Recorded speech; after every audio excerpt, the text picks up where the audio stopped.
Tonight, I'm delighted to welcome Jay Weidner back to the show. Jay is a worldwide authority on the Hermetic and alchemical traditions. He's a renowned author, filmmaker, and modern-day Indiana Jones in his ongoing quest for clues to mankind's spiritual destiny via ancient societies and artifacts. His film company, Sacred Mysteries Cinema, offers a vast panorama of DVDs from 2012 The Odyssey to his latest work on life after death called Infinity. You can find his films here at www.sacredmysteries.com. For Jay's cutting-edge writing and research, you can go to www.jayweidner.com. So now let's welcome Jay back to the show. Hi, Jay. How are you? Hey, I'm good, Lance. How are you? I'm good. On this new moon? Yep. I was a little bit surprised to see the email about the ancient alchemical secrets finally coming out to be revealed. Yeah, it's actually very exciting. As you know, I've been studying alchemy for a quarter of a century now, and I knew that there was an ancient prophecy that said that before this age ends, the secret of alchemy would be released to the world. And I decided a few months ago that I would start the release, and I was hoping that I would get some backup. And fortunately, I got that backup. And about late April of this year, an anonymous gentleman released the secret on the internet, and he's giving it away for free. You can download it and get it for free. And it's called the Book of Aquarius, and it's written by a guy who calls himself Anonymous. And I read the book, and I can guarantee you that this is the most seriously advanced book on alchemy and how to make the Philosopher's Stone that's ever been written, and it's the clearest. And he tells you the step-by-step methods for exactly how to make the Philosopher's Stone and the Elixir of Life. Now, where do people download that from? Well, they can go to either Sacred Mysteries and go to where on the right side, the top, it says the Golden Age has begun. You click that. You go to my article, which describes all of this, and it has the link to it. Or you can go to jayweidner.com and click on the top article, The Golden Age has begun. Wonderful. Now, I've read the document, and I've never seen anything quite like it, so I can verify that this is new information to me, which is not saying much, but I've never read anything, and I've delved into some esoteric things over the years, and this is definitely brand new information. For those who might not know, what is the history of the Philosopher's Stone and the Elixir of Life, and why has it been so closely guarded in the secret societies that have held on to this secret for hundreds of years? Yeah, more like thousands. Thousands, yes, exactly. Yeah. 12,000 years, actually, since the secret of the stone has been out. And, well, I guess basically it is, in every culture that has history, there's stories and legends of this magical stone or this powder that you can take. The Taoists in China, the Hindus, or they weren't Hindus then, the Vedics, the Purana texts in India, Egypt, Middle East, even Europe, and basically all religions appear to be remnant memories of the alchemical tradition. I can get into that later on how that works. But basically, there's these texts that have been, strewn across time, going all the way back to the book on Hermes Trismegistus, which is thrice great Hermes, which is actually the formula for how to make the stone. That's probably the oldest writing ever on Earth, and it happens to be all about alchemy. And what basically these very intelligent people were saying in these ancient texts was that there was a thing that could be made that essentially concentrates chi. So the question becomes, there's two questions that you have to ask. The first question is there a life energy force that permeates and pervades nature? If your answer is no, well, then you just go back to being a Republican and life can go on. If your answer is yes, then you have to ask the second question, and that is it possible to concentrate this life energy force and ingest it? That's the answer to that is the alchemy and the Philosopher's Stone. So the alchemists asked themselves the question, and then they went looking into nature for how to concentrate the chi. And they concentrated it through the making of the stone. And I want to tell everybody that everybody needs to download the book. You need to print it so the internet kill switch, when it is thrown, you have a hard copy. And I have purchased and am doing the experiment, and all of the equipment that I have purchased is less than $300. All right. Yeah, and that was, enterprisingly going around and getting it on eBay, the things I needed, and they aren't very complicated. And the experiment itself is not very complicated. It is lengthy. It's going to take about 18 months. But after the first part, basically you just are adjusting heat and putting new fluids into your retorts and things for the last part, which is only like a once a week, maybe 10-15 minute thing.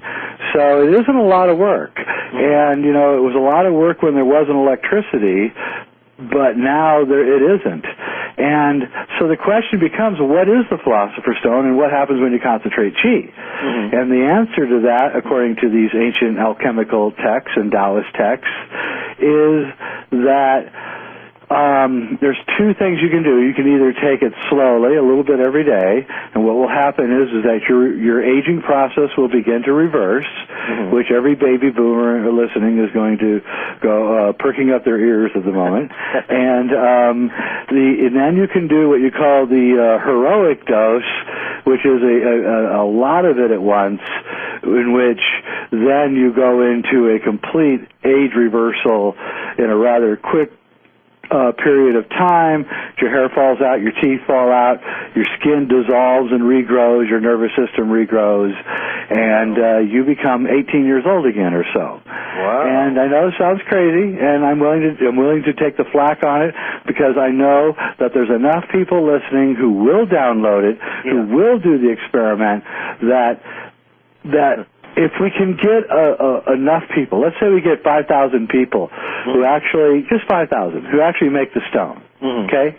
2 years from now, 5,000 people have the Philosopher's Stone.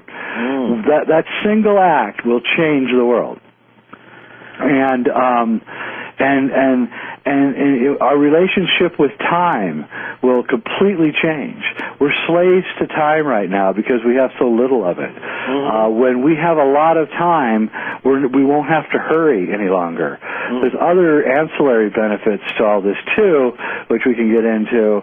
But we've got nuclear power, maybe 6 possible meltdowns of a nuclear power plants right now.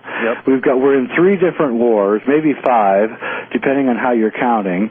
We're borrowing $189 million an hour, $30 million a minute, $500,000 a second to China, from China.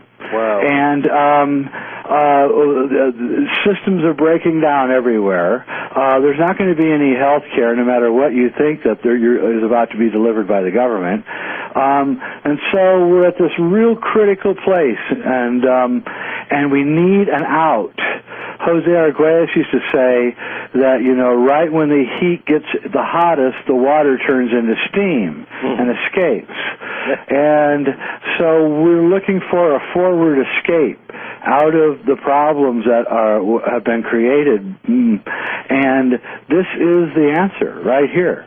This is the answer. You don't once you understand what the Philosopher's Stone is and what it can do, you have to realize that you don't need doctors anymore. You really don't. You only eat food because you like the taste of it. You don't even need food.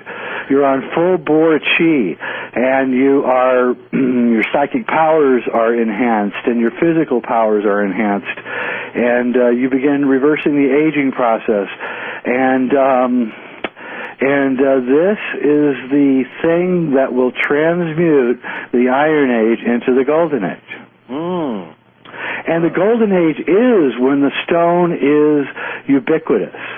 When everyone in society has the stone, then that's the Golden Age. And by the way, rumors are that, say you have an apple seed, and you plant the seed in the ground, and you put a little bit of the white powder stone around the seed, and that tree will grow in like a year to a full-grown apple tree.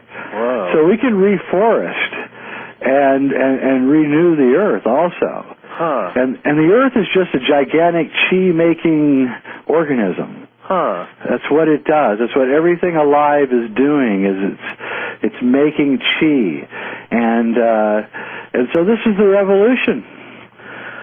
Well, yes, it seems like there needs to be one because there are so many forces and powers that are working against us. That we could easily get into that. Now, what about 2012 and the whole? You've done so much work on the 2012 architecture, the Quasitende, and how does that fit into the Golden Age? Well, the age, this is the age of iron, and the Quasitende says that the age of iron is coming to an end real soon. Fulcanelli tells us that too, and it is going to be an apocalypse for people who aren't ready for what's about to happen, and that's the way it is, and I'm sad and sorry about that, but we don't have to succumb to those pressures, and if we're forward thinking enough and we realize that this stuff isn't fairy tale, isn't airy-fairy, it's real and it's scientific, then we can level the playing field. If the elites have the Philosopher's Stone, and that's debatable, we don't know if they do or not. It appears like they don't. It appears as if they're so damn dumb they don't even know about it, and I don't think they care about it. Otherwise, they'd be stamping it out, and the Book of Aquarius wouldn't be even available. But so that's the debate among people that study alchemy. Is there a group that has the secret, or has the age of iron completely obliterated the secret and only to be resuscitated right now? That's what I believe. I believe that's what the prophets say, and I believe that's what the age of Aquarius is all about. The age of Aquarius is, of course, a person with a vase of water, and the vase is, of course, your crucible for cooking your how to make your stone, and the water is, of course, the prima materia for making the stone. And so at the age of Aquarius, like clockwork, we have a renaissance of alchemy and a renewal of the earth. And it's manna from heaven, baby. Yeah, well, I've read about it in it's in the Bible, and it's in numerous ancient texts, as you mentioned earlier. Yep. And it has many miraculous properties, including enhancing your psychic abilities and all kinds of communications. What about our ability to connect with Gaia Sophia or Sophia? Yeah, it is her. It's if you think about the word, we call it the Philosopher's Stone. If you think about the word philosopher, it's Philo and Sophia, okay? So it's those who love Sophia, right? And those who love wisdom, those who love the earth, and the number one rule of alchemy is that the alchemical process is nature.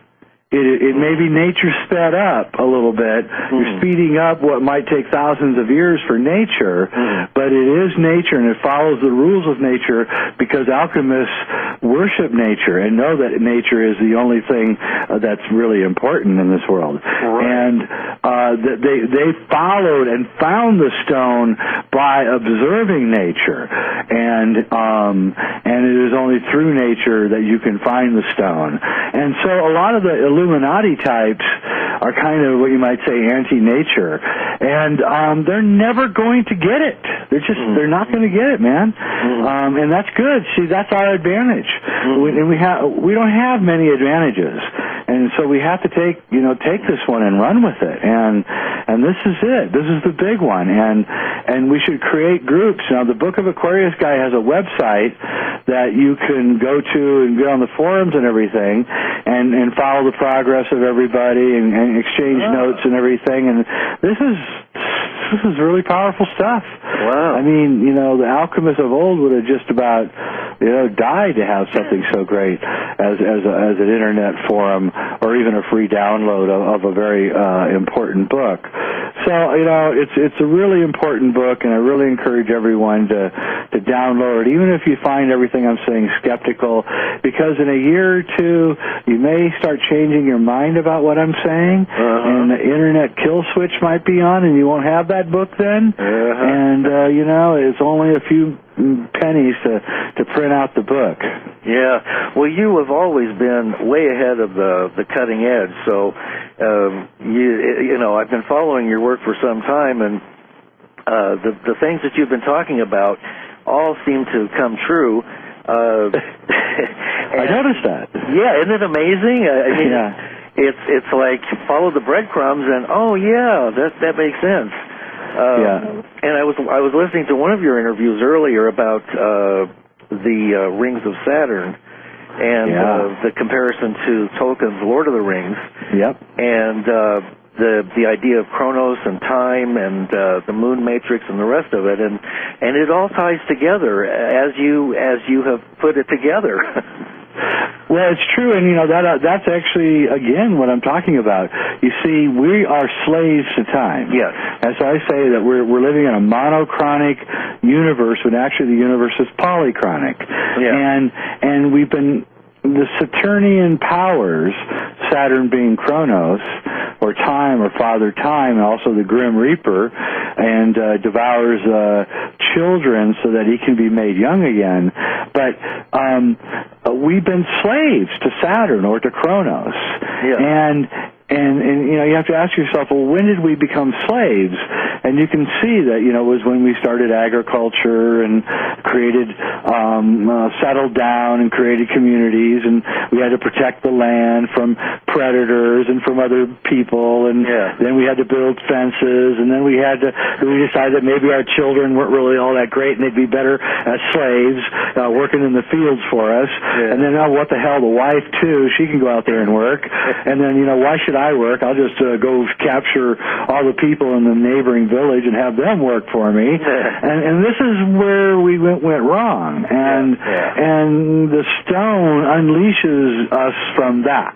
Because who's going to join the military at 18 years old if they're going to live to be 500? Right? Nobody's going to cooperate. That's right. They're going to say, I'm not doing that. We're not doing that. We're not living that way. And by the way, you got to quit putting mercury into the river, because I'm going to be here 400 years from now, and I don't want that river polluted. That's and right. see, it's a different mindset. We're freeing ourselves from the slavery of time, and that's what the stone promises. I wrote an article which you can go at my site and read. It's called The Topology of Time, and it's about the time torus and how the golden age, every second is longer than the second before. Every day is longer than the day before. And in the Iron Age, where we are now, every second is shorter than the day before. Every day is shorter than so we're running out of time. There's a time compression that's causing massive panic and huge mistakes. And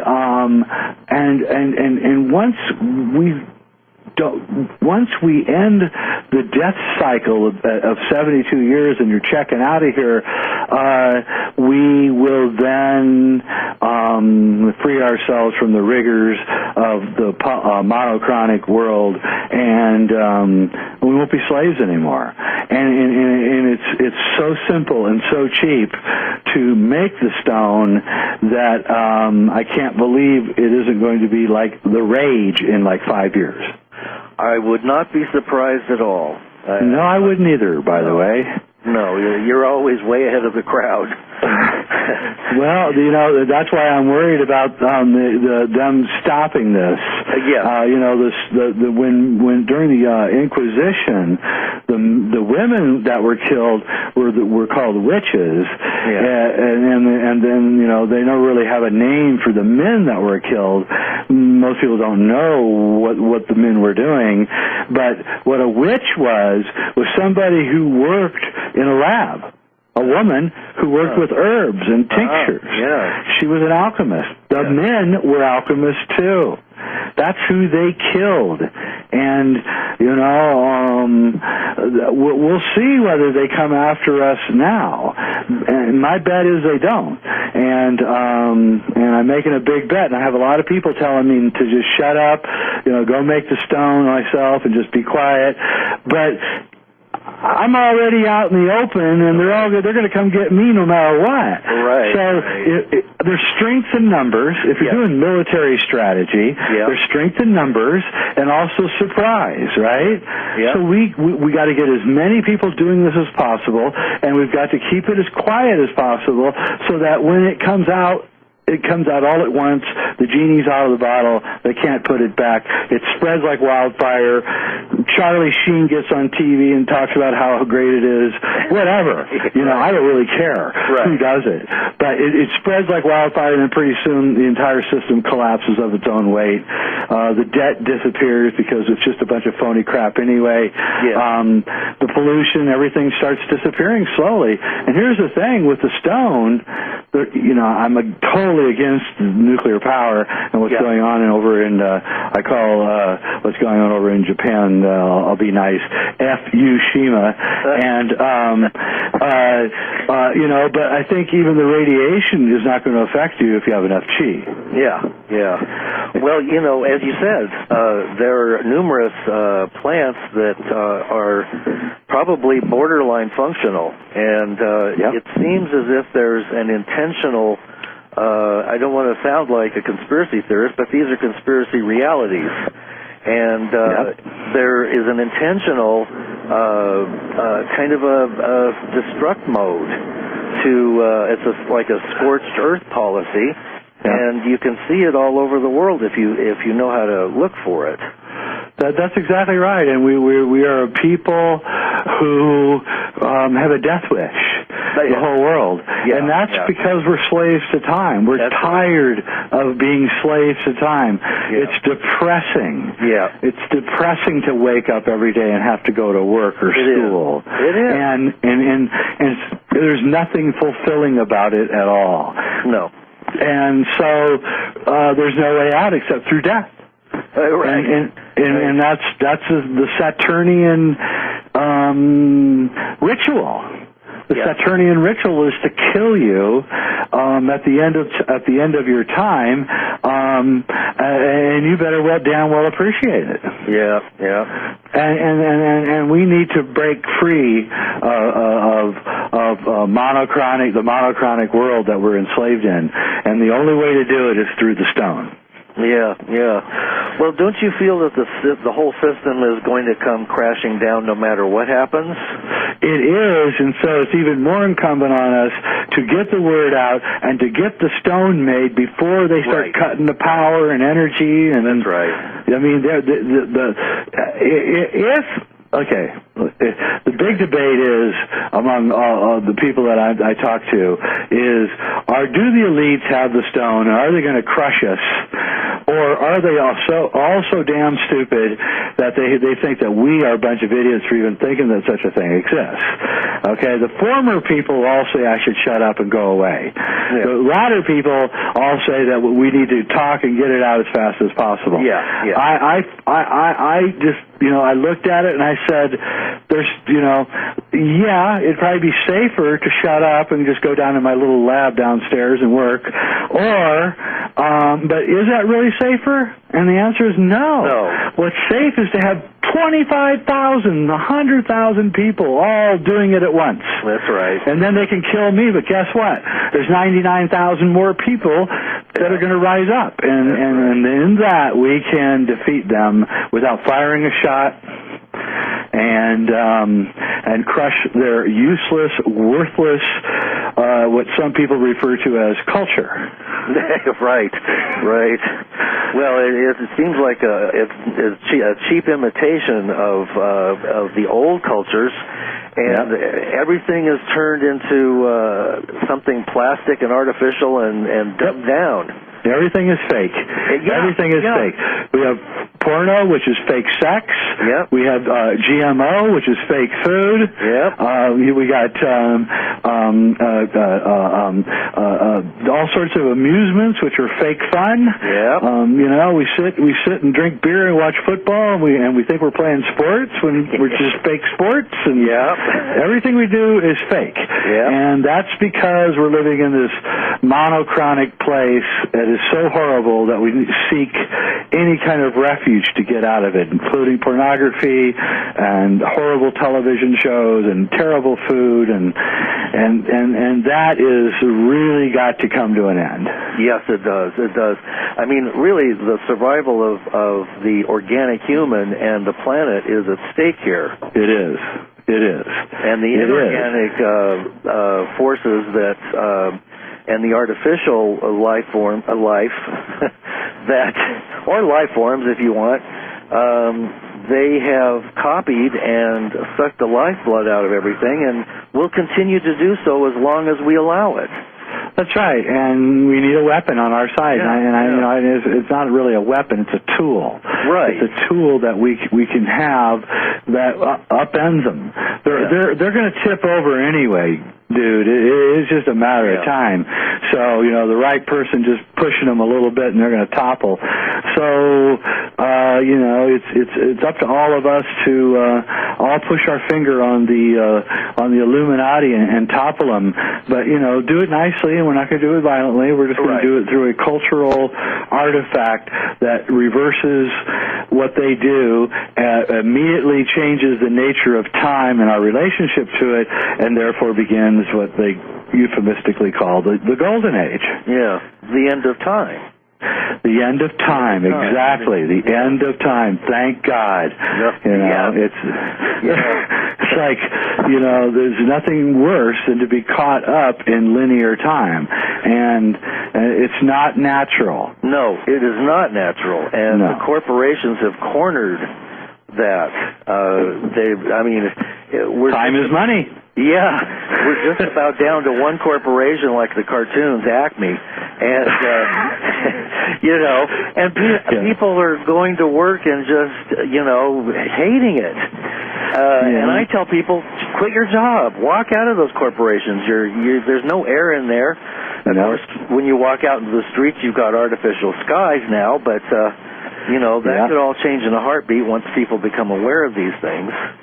Well, I worked in the corporate world for a long time, and I'll tell you what, the best thing I ever did was walk away and never come back. I've never been in such I didn't know how hellish it was until I left. And, and how psychopathic you have to be to get to the top. That's right. And you can bet that the guys at the top of almost every corporation are complete psychopaths. I hate to say it, Maybe not Steve Jobs, but I've heard some stories about him, too. So, I don't know. Well, then it gets back to the idea of an artificial construct such as money. So we're slaves to time, and then we're slaves to this money, which is the pyramid, which is intimately connected to time. Right. So we're buying time on the planet when everything should be free, including energy.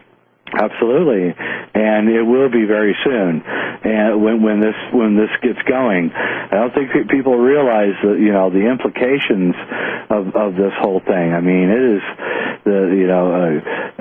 concentrated chi can do anything, and so once this gets going, it's got to reach there's a curve, and we're only at the very, very start of the curve. We've got a long way to go, and at the very end of this thing, it may be a Lord of the Rings. It may be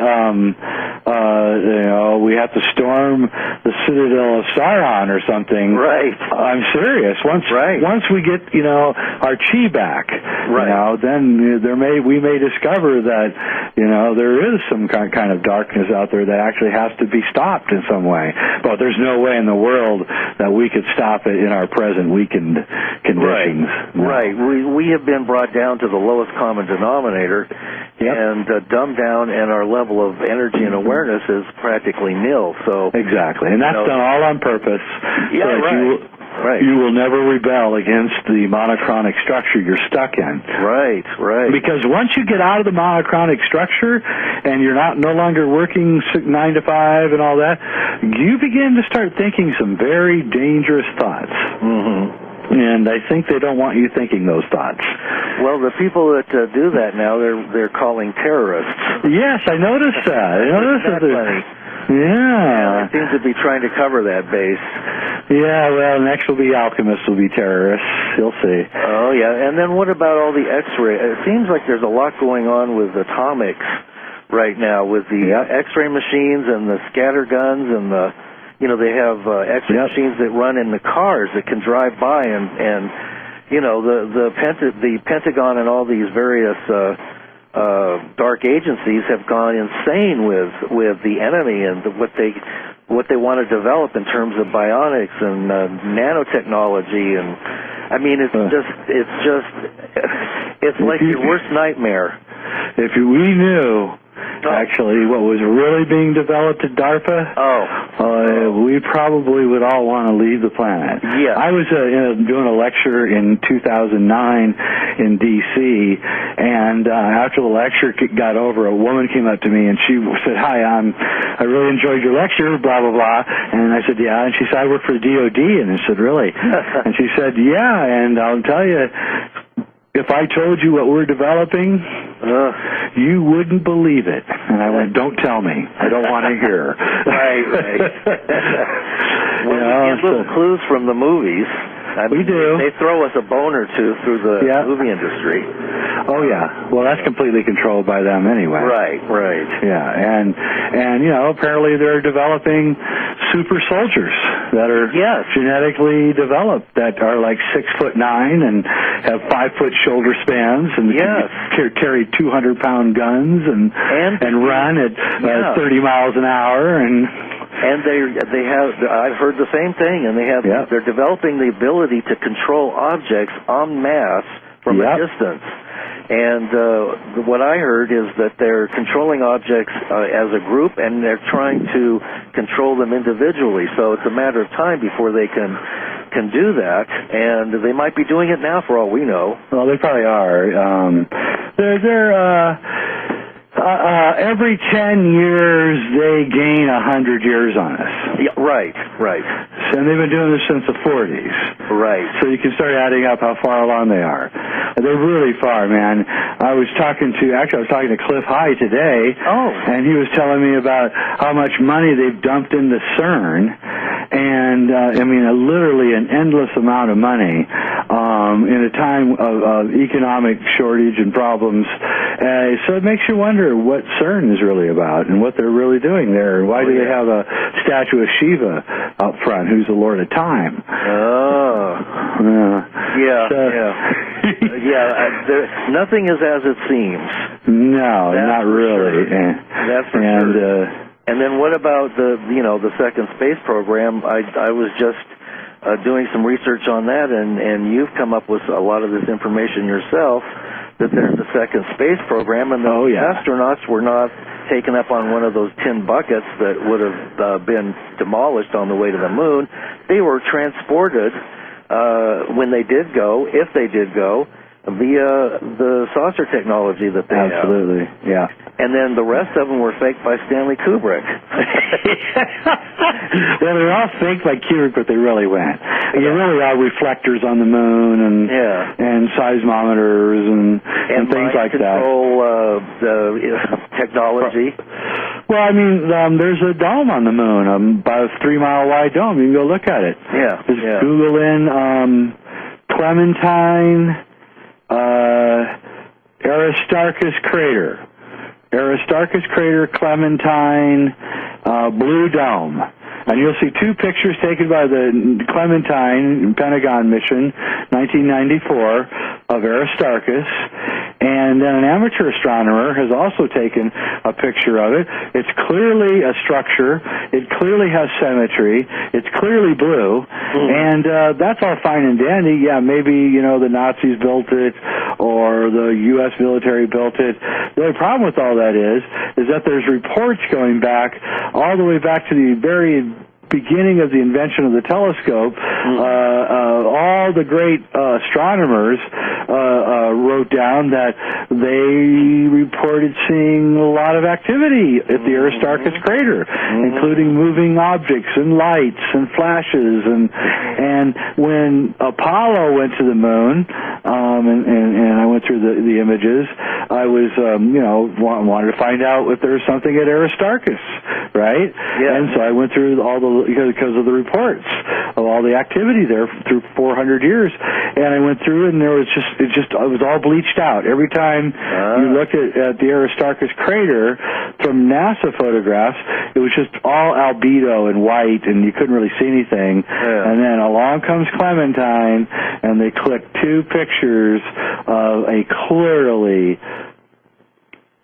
intelligently built structure on the moon, photographed by the U.S. military almost 20 years ago. Well, that's not. It's not all that surprising anymore, given the idea that the technology is so advanced and so concealed that there are bases on Mars, and probably there are things going on Jupiter and Saturn as well, with those engineered rings that are some of them finished. Well, that's very true, and then you have to ask yourself, what is Saturn? And is it a planet even? And I'm reaching some rather radical conclusions about all of that, and I'm feeling a little bit unnerved by what I'm finding, and so I'm me too. Me too. As Terence McKenna used to say, if you're not scared, you should be. Right. I sure love Terence McKenna. Me too. I miss him a lot. What a wonderful spirit. Wow. Yeah, and Terence looks like maybe he was onto something, because his conclusion about what was going to happen in 2012, which he really never told too many people, was that we were going to find a way to communicate, at least communicate with the future. And that the ultimate goal of technology was to find a way to communicate with the future and contact them. And so he said that what he thought might happen, and I think this is like his greatest idea, and he never really talked too much about it in his talks. There are a few talks, though. Is that once you connect with the future, say 1,000 years from now, you contact somebody 1,000 years from now, and they start talking to you, right? Right. Okay, then all of a sudden, all the technology, all the knowledge, everything that's there 1,000 years from now is here. Right. Instantly. The entire future happens almost instantly. Take about a year to unravel. And that may be what they're doing at CERN. Well, I would take it a step further and say they've already done it. Yeah, they may have. The future has already been communicated to to the past, which is why things. And they're not telling us. Yeah, and that would explain how things are manipulated so easily when they know exactly what's going to happen or the possibilities, and they can line them up because everything is kept secret. So exactly. If you send something from the future back to a secret agency that you know exists, well, then they have the technology and they just build bigger walls around it. So you got it. Yep. And that if you look at if let's just say that there is a secret space program. It's developed with these Nazi-derived technologies, which might even be associated with off-planet intelligences. Right. And they got to the moon, and they found something on the moon. They went to the Blue Crater. They went to the Blue Dome. Yeah. They went to Aristarchus. That's where I would go. And and I would go there. Well, what's going on here at Aristarchus? And they go there, and there's a dome. Maybe nobody's living there anymore. Maybe somebody is. Yeah. Either way, you're just going to get your download right then and there. Oh, right. And they may have got it as early as 62, 63. They had to have seen the structures when the lunar orbiters started sending their stuff back. Right. So, there was some kind of slideshow at the White House that was probably extremely jaw-dropping. Or they already knew it, and they had the technology. They've been going there long before, and that's probably pretty much what I think. Yeah. And so they went there, and they're about 1,000 years ahead of us. Yeah. And they're zapping around. When I put on my night vision goggles at night, which I'm going to do tonight, I can see their craft running around. Oh, yes. A lot of people are documenting that now. Yep. And what's going on? Cliff High talks about the sun to some extent, but we know that there's going to be a solar maximum coming up around 2012 or 2013. Yep. But there have been various photographs and videos of ships around the sun. I mean, large ships that are almost the size of a planet. Yep. What's that all about? Do you think that's and there are other kinds of devices that seem to be near where the EMPs are. Yeah, they look like little trains. And I know. Yeah. They're coming from. I don't know. I don't want to sound too wacky here. They're coming through a portal. Yeah. In Saturn. At Saturn. That makes sense. That's a pentagon-shaped thing at the top, for one thing. Yeah, hexagonal. And that's it. It's a time. I think it's a time portal. Yeah. Okay, so I think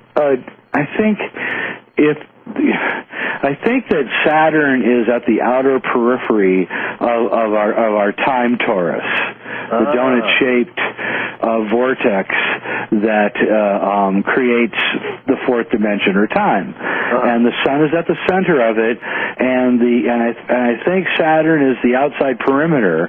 And the reason I say that is because in the Kabbalah, the Tiphareth is the sun, of course, which is at the center of the tree of life, and it can be interchanged with Saturn, and so there's this relationship in the Kabbalah, and the Hebrews were Saturn worshipers, which is why their day is on Saturday, and they put a lot of emphasis on time and money and those kinds of things, because those are the things that Saturn is concerned with. Yes. And so I think you can see this hexagonal cloud structure on the north pole of Saturn.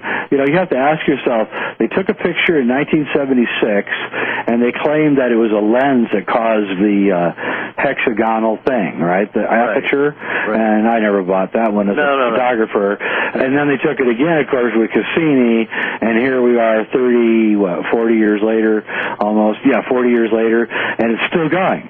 The cloud pattern is still moving around the North Pole in a hexagonal way, taking the curves exactly at the angles that they're supposed to, and all that. Yeah. Right? Oh boy, that's pretty weird. Okay. Yeah, and so you have to ask yourself, well, what the hell is causing that? And then I think you would have to answer that it's something not natural. Yeah. And that's, there's a lot of weird hexagonal things. There's a bunch of hexagonal craters on the moon. Right. I mean, like perfect hexagonal craters. And Iapetus, which is a moon of Saturn, has three perfect hexagonal craters on it. And you've got to start asking yourself, well, how can a crater fall into a hexagonal pattern? Right. And one of the moons, it looks like a Death Star, for one thing. Yeah, that's Iapetus. Is that the one? And the other weird thing about it is there are seams on it. Yeah, it has a seam right around the equator, 3-mile-high seam. Yeah. With striations on it and everything. Yeah, it's got to be an artificial device of some sort. It is. It's an artificial device. It is. It's probably where the Archons live. I was wondering where. Well, I would guess that a lot of them are somewhere under the ground here. Yep. Since we seem to be suffering so much from their activities. Well, I'll go one step further on this whole thing. What the Earth appears to be now in its slave state is a gigantic chi farm. And they are sucking our chi off. Yeah. And they're keeping us in a state of hypnosis. Yep. While they take our chi. Yep. Arthur C. Clarke, who wrote the screenplay to 2001: A Space Odyssey with Stanley Kubrick, wrote ostensibly the greatest science fiction novel of all time, Childhood's End. Yes. And the story of Childhood's End, for those who don't know it, is that one day a group of aliens with gigantic spaceships land, hey, you heard this story before, land over every city on Earth. This is where this whole idea started, was in the 1953 novel Childhood's End. And they essentially do not show themselves, so they're secret. Yeah. And they take over the planet, and they destroy all the cultures and all the religions, and they force a dictatorship onto the human beings, a benevolent dictatorship, a nice one, and they promise that after 50 years they'll show themselves. And then after 50 years, a spaceship lands, and Carillion, their leader, steps out, and he looks just like the devil. Okay? Yeah. All right? So, but this time they've wiped out all religions, so nobody has any bad feelings about this guy looking like the devil with the forked tail and the horns and everything. So they just think it's all right. And but no one really knows what these aliens, who are called the overlords, are really doing. They never tell anybody. They just tell everybody that human beings have something that's more important than anything that the overlords have. They never tell us what. Then, at the last part of the book, suddenly the children of the earth begin disassociating themselves from their parents, and they begin massing together. They all leave their families, and they begin massing together, and the overlords suck all the chi out of the children, then they suck all the chi out of the planet until the entire planet is destroyed. And they leave. And that's the plot of Childhood's End. Well, that almost seems like a documentary. Exactly, and when you start thinking about it, that is that not only is that the ancient Gnostic myth of these archons, but it is what's going on. Yeah. Well, the one thing that seems like we might have that is desirable, it's conceivable that it has something to do with our genetics, and it's possible that we have intergalactic genetics, that our genetics are so capable of translating into various forms that they're marketable. Well, that is true, and we are intergalactic and all that. But what they really want is our chi. What we really are is we're humans, especially because of standing upright and the attenuation of our spine to these forces. We are super chi creators, and no animal or plant is producing the amount of chi that we're producing. A healthy human, that is. Yeah. And that is what they want. That is what we have that is so demanded by the aliens. They want our chi. Yeah. This goes back into child sex rings and what pedophiles are really doing. Pedophiles aren't really attracted to children. Yeah. They're stealing the children's chi. Their energy. They're stealing it. And that's what's going on. And Arthur C. Clarke was a pedophile. Oh, I did not know. Yep, just type it in. He advocated for the legalization. Interesting. Mm-hmm. Well, if anybody would know, then it seems like he would have inside information, so to speak. Well, it's just what, it's like, I think we are dealing with a very predatory group of people. And there's no question about that. Yeah, and we have to start figuring out a way around it, and the way around it is to take concentrated chi so that we have so much chi they can never get it, and then we'll be as powerful as they are, and then we can start equalizing things a little more. Well, it seems like that's maybe one of our best hopes right now. It is. I've had guests on my show in the past years that have talked about living on chi. Jasmine, the breatharian, she lives on just chi without food, and many people, and from the Hindu and Vedic and other practices that is conceivable.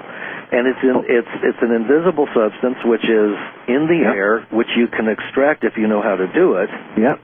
But what you're talking about is the concentration of it and the consumption of it for the reversal of age, which it's unnatural for us to age so quickly. It is. Even the Bible says so-and-so lives to 395 years. 600, yeah, exactly. Yeah, and then all of a sudden it was 200 years, and then now we're lucky if we make it to 50 or 60 with all. No, that's right, and it's been the genetics show that we should be able to live easily to 120, if not 200. So we can live a lot more than that. We're so smart, and we're just blowing it. It's just really irritating. This is our chance to throw a Hail Mary pass and win the game at the last second. And that's what I want to do. Well, I'm all for you, and I'm all for that idea. Yeah. Because I implore everybody to go to either the Sacred Mysteries where it says free stuff on the left, or go up to the top where it says the Golden Age has begun, or go to Jay Weidner and click on the Golden Age has begun. Go get the Book of Aquarius. Get on the forum. I bought all the flasks, retorts, and the water bath. I bought a used water bath on eBay for $200. I spent less than $300 on the entire thing, and that's it. I won't have to spend any more except for electricity. Do you think that people on the forum will be contributing ideas about where to find things? And yes, they are. Even putting together a package. If somebody's enterprising, they can find out where they can get the best cost for it and put together a package and say, look, hey, you send me, a couple $100 and you can have the whole darn package. And it works. I hope that's the kind of thing that comes out of this. That's what I'm really hoping. I'm hoping there's enough people that can pull their head out of the sand and go, my God, this is true, and I want it for myself and my family, and to pursue it, and to do it and know that just pursuing it, you are helping free the human race. That's right. That's right. And the alternative is a slow, well, not so slow, but definitely assured death Well, we're all going to die, that's for sure. Yeah. But letting it last a little bit longer is one thing. But the thing is they're coming after us, dude. Yeah. They're coming after us. They don't give a twit about us. They want us to die, and I want to ruin their whole day. Yeah, me too. Me too. And I know there are a lot of people out there that feel exactly the same as we do. Yeah, well, this is how we do it, without firing a shot. That's right. Absolutely. Yep. And the great thing is that, if I make the stone, I can send you some. So we can start sending it to each other, right? Yeah, right. And that's another thing. It's not just to you. You can start giving it to people. Yeah. Somebody's going to start selling it. I know it. Oh, yeah. Well, that's an enterprising idea. Yes. Think of what you could make on doing something like that. That'd be a phenomenal enterprise for someone. I would say that somebody's going to do it, and then we'll see what the FDA does. Of course they are. Of course they're going to do it. This is America. Right. They're going to be on YouTube talking about how they look 15 years younger. Yeah. And everybody's going to watch it and go, I want that, I want that. Yeah, that's right. And then they're going to take it, and then they're going to, why am I working? Right. Why am I in this terrible marriage? Why am I in this horrible religion? Right. Exactly. And why am I even bothering with politics? Let's just exactly. All that. Why am I even listening to these crumbs? Right. Well, just shun them. They won't even need them. No, they'll be useless. Not. They won't need money. We won't need food. We won't need hardly anything. Well, don't you think that's part of the great lie that they are more powerful than we are, and we really are the ones that are the powerful and creative and intelligent organic creators, and they feed off of us. They do, and they got us believing. Yeah, they want you to be afraid. Just be afraid and shut up. Go back to sleep. The party's over. Right. They're like the cops with the batons. Okay, everybody go home. Yeah. It's like, screw you guys. Well, and then they get us on they just dribble the technology out at whatever rate they want to keep us on the hook. So the next thing is, a bigger screen thing. Yeah. Then it'll be flat screens on the wall, and then it's, and they just keep stringing us along. I saw General Motors has a concept car that runs on hydrogen, and it's absolutely gorgeous. They probably had it 20 or 30 years ago. The technology was here long before that, and we know that they're all in cahoots and that they're keeping this suppressed. And they said, well, yes, we can probably bring this out in about 2 to 4 years. Yeah. And they've got one sitting right there in the showroom. What is wrong with this picture? It's the carrot and the stick. Well, it is. Promise them something in the future, and then it never pans out, and then we just change the game and steer them off course. And that's how they do it all the time. Yeah, it's called politics. Bait and switch. Bait and switch, yeah. I like David Icke's problem solution. What is it? Problem reaction solution. Yeah, ain't that the truth? Yeah, it is the truth. Jay, before we run out of time, is there anything else you'd like to share with the audience and with your website? No, I just encourage them to do this, and even if you don't believe it, kind of just do it anyway and stick with it, because I think once you start figuring out that it's completely logical, then you won't have to worry about it. Absolutely. And they can download that off of your sacredmysteries.com site? Yeah, they'll go right to the link and go to get the Book of Aquarius. The guy's giving it away for free. What more do you want? A 300-page book for free. And it's interesting that it's titled, that it's written by Anonymous. It seems there are a lot of anonymous people these days, and God bless them. Well, Jay, thank you so much for coming back. As always, it's been a wonderful experience, and I look forward to our next fireside chat. Keep up the great work. Thanks, Lance. All right. Good night.